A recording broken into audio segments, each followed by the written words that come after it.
Saya dari lembaga psikologi tiap tahun memang datang ke RA Darussalam itu untuk mensosialisasikan salah satu program pemerintah. Ini program pemerintah, bukan program saya. Pemerintah itu programnya banyak, bukan hanya MBG ya Bu ya Pak. Ya ini chatnya masih chat MBG ya Pak ya.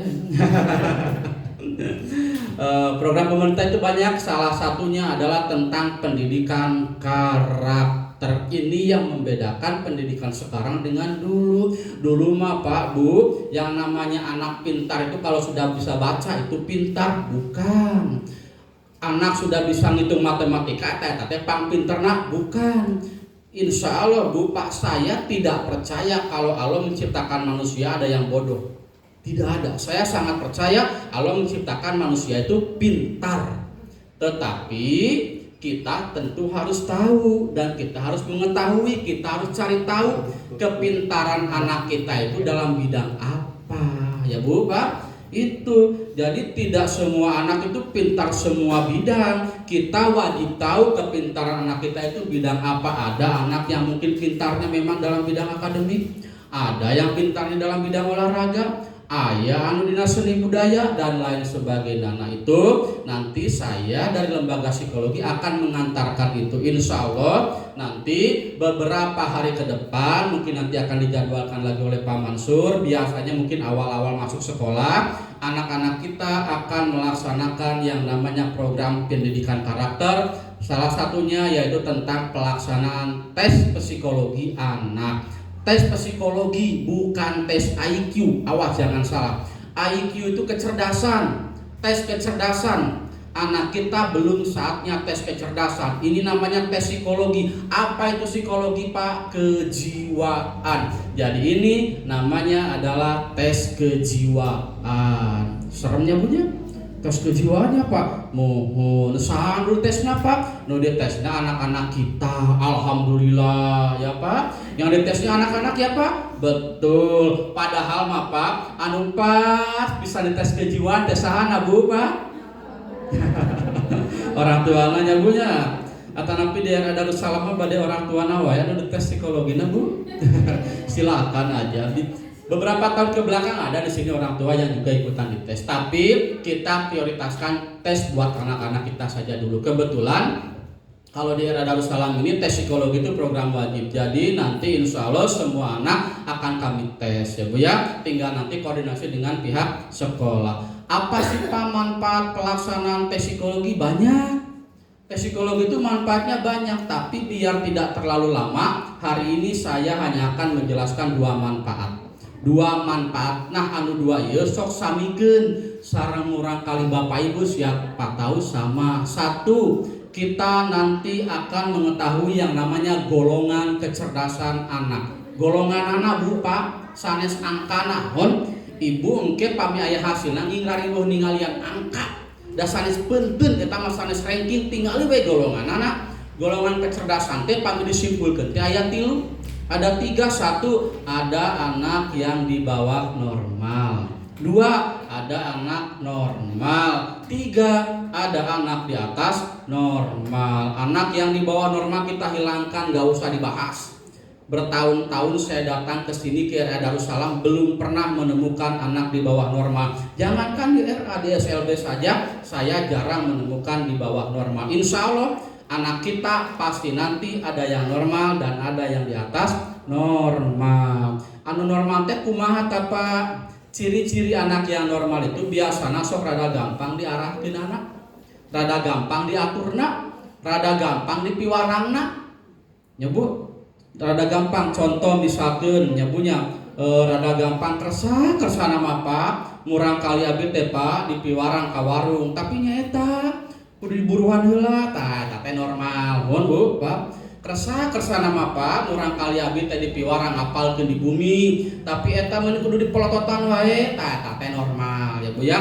Itu normal Bu Pak. Biasana pami di SD sok katingali anu normal mah di SDT biasana sok kebanyakan anak yang masuk ranking 10 besar itu adalah anak-anak yang normal. Gimana dengan anak di atas normal Pak? Anak di atas normal itu biasanya luar biasa. Luar biasa apanya? Karakternya. sifatnya. Ciri-ciri anak yang normal itu biasanya sok rada susah diatur, sok nyepelekeun, ngagampangkeun, ngababarikeun.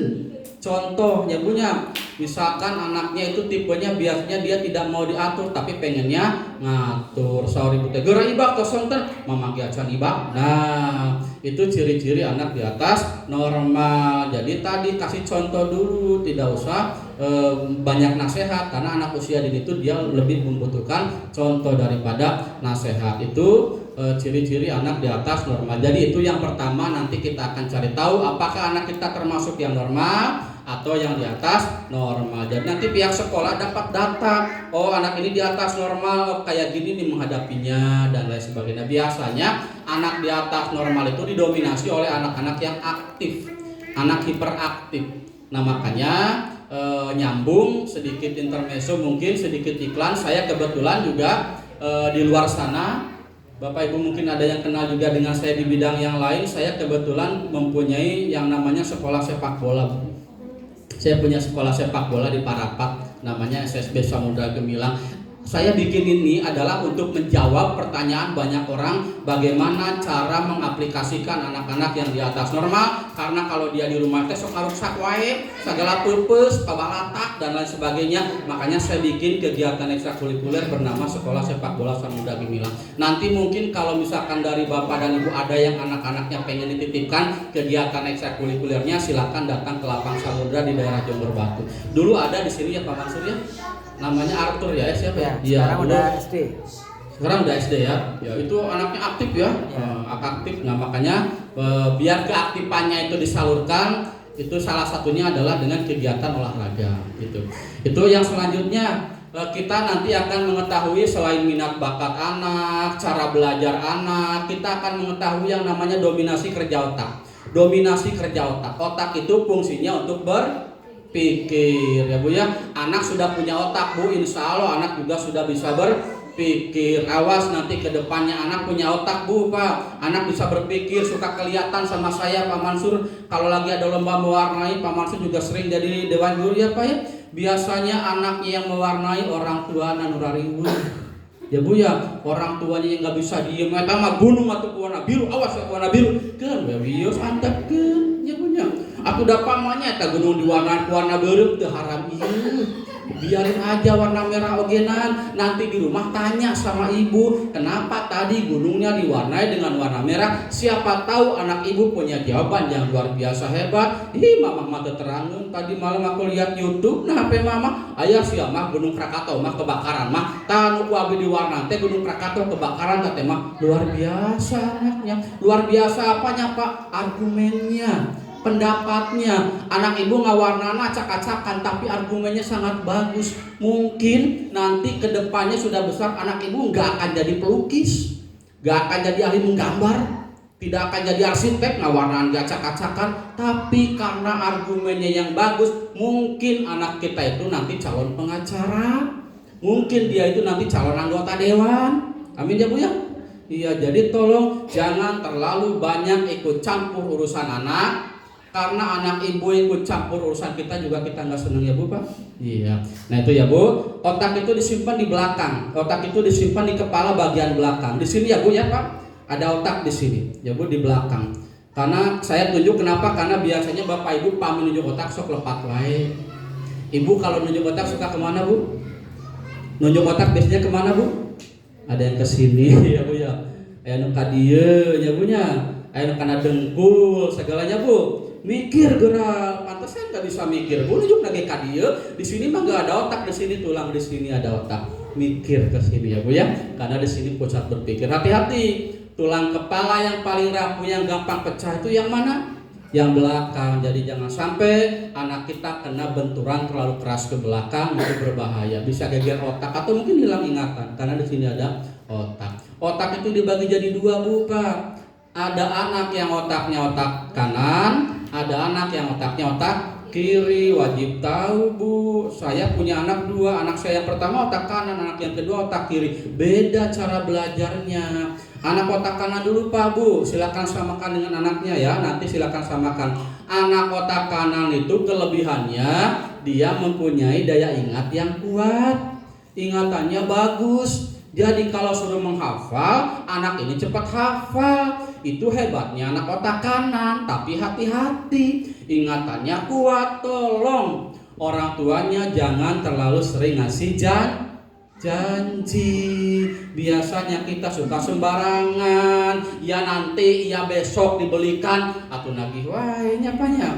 Iya nagih wae. Jangankan baru kemarin, tahun kamari mamana janji, insya Allah anaknya masih ingat, masih nagih. Itulah hebatnya anak otak kanan. Kalau anak otak kiri gimana Pak? Otak kiri manusia ini adalah pusatnya matematika, pusatnya hitungan. Jadi hati-hati, anaknya pasti bakal perhitungan, terutama masalah keuangan, hitung-hitungan pisan. Jika nama sami sareng mama, nah insya Allah enggak ya Bu ya.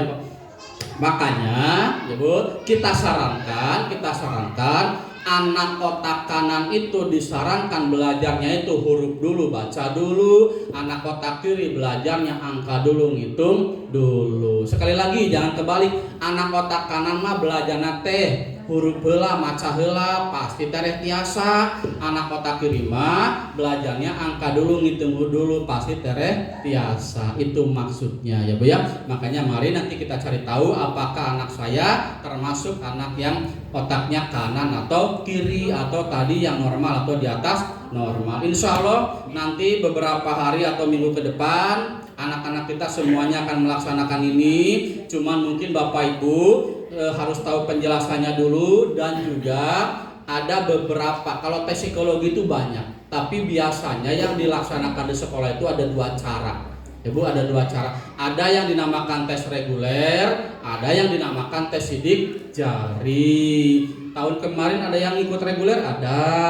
Tahun kemarin ada yang ikut sidik jari, banyak. Nah, yang reguler tuh kayak gimana Pak? Tes reguler mah anaknya nanti di tesnya itu suruh nyoret-nyoret kertas. Jadi intinya kami hanya ngambil goresan tangan anak, goresannya. Entah itu suruh menggambar, entah itu suruh nyoret-nyoret, yang penting ada goresan tangannya. Yang dinilai bukan gambarnya tapi goresan tangannya. Ini rahasia psikolog, saya tidak akan membocorkan ya Bu. Itu namanya tes reguler. Ada lagi yang tes fingerprint atau sidik jari. Gimana tesnya Pak? 10 jari tangan anak nanti dikotori dengan, kita pakainya tinta saja. Karena biasanya sebetulnya asal kotor, pakai areng, pakai spidol, pakai tanah, pakai coklat juga bisa. Tapi yang lebih aman kita bawanya tinta. Ditetes santa 10 jari tangan anak kate ku tinta Bu. Terus ditempelkeun nanti di kertas yang saya bawa, setelah itu selesai. Yang reguler dan sidik jari saya ambil kertasnya karena laboratorium psikologi saya kebetulan ada di Jakarta. Kertas saya kirim ke Jakarta, diperiksa di Jakarta lumayan lama, minimal paling cepat itu kurang lebih 2 minggu itu paling cepat. Paling lama tuh 1 bulan. Jadi 2 minggu sampai 1 bulan. Hasilnya nanti dianalisa, sudah jadi, dikirim ke sekolah. Nanti kalau hasilnya jadi, sudah di sekolah, ayah dan bunda nanti akan diundang lagi buat datang ke sekolah. Saya sarankan mudah-mudahan ayah dan bunda dua-duanya bisa datang. Tidak mewakili oleh ayahnya atau bundanya, mudah-mudahan dua-duanya bisa datang. Kenapa? Karena nanti akan dijelaskan. Penjelasan hasilnya nanti satu orang, tidak akan ngumpul kayak gini satu orang, kita konseling. Jadi kalau ada dua-duanya nanti tidak akan saling menyalahkan ya Bu. Biasanya kebanyakan diwakili oleh mamahnya datang, saya jelaskan. Ketika bunda pulang, nanti malam ayahnya ketemu, ditanya sama ayahnya sama suami ibu, gimana itu anaknya tadi di sekolah penjelasannya? Ya ini keras kepala katanya. Iya ada mamanya yang kayak gitu yang ngurusnya. Nah malah saling menyalahkan. Padahal tes psikologi itu untuk cari solusi gimana caranya menghadapi anak yang susah belajar, anu lulumpatan wae, anu jajan wae, anu hese tuang, tak etak juang di pilariannya punya cara. Nah jadi itu ada yang tes sidik jari, silakan nanti kalau ikut sidik jari daftarkan ke sekolah. Ada juga yang reguler, silakan daftarkan ke sekolah. Perbedaannya apa Pak? Persamaannya apa Pak? Tes sidik jari dan tes reguler itu persamaannya, kalau manfaatnya itu hampir sama sebetulnya. akan mengetahui tingkat kecerdasan anak tadi dengan golongannya, akan mengetahui dominasi otaknya kanan atau kiri, tingkat emosinya, karakternya, cara belajarnya, itu akan diketahui. Dua-duanya ada, tapi perbedaannya Pak Bu itu terletak pada tes sidik jari. Jadi kalau bapak dan ibu nanti ikutnya yang tes sidik jari anaknya, itu ada bedanya. Bedanya apa Pak? Bedanya ada dua. Satu, tes sidik jari itu hasil tesnya berlaku seumur hidup. Jadi tesnya cuma satu kali, kepake sampai nanti melamar pekerjaan pun kepake. Jangan salah, zaman sekarang yang namanya masuk dunia pekerjaan itu rata-rata membutuhkan tes psikologi ya Bu ya. Jadi kepake. Bahkan kemarin anak saya waktu ke SD juga sama, pas di SD-nya dibutuhkan. Kemarin tahun ini bahkan saya mengetes banyak anak-anak SD yang ternyata waktu masuk kelas 1-nya belum genap 6 tahun. Itu diminta oleh Dinas Pendidikan, oleh Kemenag ya Bu, supaya apa? Supaya nanti lancar masuk Dapodiknya, alasannya itu. Nah itu alasan yang pertama atau perbedaan yang pertama adalah tes sidik jari berlaku seumur hidup. Yang kedua bedanya apa Pak? Tes sidik jari itu disebut juga tes minat bakat. Jadi kalau ikuti yang sidik jari, Bapak Ibu nanti bakal tahu juga minat bakat anak saya bidang apa, sekolahnya jurusan apa, pekerjaannya nanti bidang apa, dapat diketahui dari kecil. Contoh sedikit, anak pertama saya dulu waktu di tingkat PAUD sama pernah ikut tes psikologi. Tes psikologi ada tulisannya di hasil tesnya, kebetulan ikut yang sidik jari. Ada tulisannya minat bakat titik 2 linguistik. Apa itu linguistik Pak? Lebih cenderung pada bahasa. Apa iya anak saya cerdasnya bidang bahasa? Kelas 1 SD saya leskan bahasa Inggris. Alhamdulillah kelas 3 SD dia sudah bisa ngomong pakai bahasa Inggris. Kelas 4 SD dia pengen les lagi bahasa Korea, dilesin bahasa Korea. Kelas 6 SD sudah bisa ngomong pakai bahasa Korea. Ada tulisan di bawahnya lagi, bidang kerja titik 2 guru bahasa. Oh, anak saya yang pertama ternyata dia calon guru bahasa. Kelihatan tanda belajar matematika mah hese, olahraga susah. Ternyata anak yang pertama bidangnya keahliannya bahasa. Udah fokus di situ saja. Nah, kesalahan kita sebagai orang tua biasanya cari pelajaran, cari angka yang terlemah. Lemahnya apa? Matematika, les matematika susah. Ya Bu, cari kelebihannya di mana. Olahraga, salurkan di bidang olahraga. Jangan yang lemahnya. Kalau yang lemahnya ibarat ibu, kalau saya contohkan, ibu lagi pegang pisau, lalu mau ngiris bawang, yang ibu pakai itu adalah yang tumpulnya. Susah nggak Bu? Susah. Bisa, tapi lama, prosesnya lama. Tapi kalau pakai yang tajamnya pasti cepat itu ya Bu ya. Jadi arahkan di bidangnya. Anak saya yang pertama ternyata calon guru bahasa. Anak yang kedua dites lagi pakai sidik jari, ada tulisan lagi Pak Bu, minat bakat titik 2 naturalis. Apa itu naturalis Pak? Hewan. Saya simpulkan hewan. Anak yang kedua juga perempuan. Anak saya dua-duanya perempuan. Anak yang kedua perempuan, sekarang kelas 5 SD Bu. Dia di belakang rumah punya kebun binatang. Betul sekali, ternyata dia senangnya hewan. Mungkin ibu nggak percaya, anak saya melihara hewan itu banyak Bu. Dia punya ular, punya biawak, punya kadal. Kemarin malam ngamuk minta dibelikan kuda zebra ya Bu. Bingung saya beli kuda zebra di mana ya Bu ya. Nah itu ada tulisan lagi, bidang kerja titik 2 dokter hewan. Ternyata anak yang kedua calon dokter hewan. Makanya dari kecil kelihatan, kita tinggal menyalurkan saja. Siapa tahu anak bapak, anak ibu yang nanti di sekolahnya Pak Mansur mungkin akan lihat ya Bu ya, senangnya belajarnya belajaran manasik haji terus ya Bu.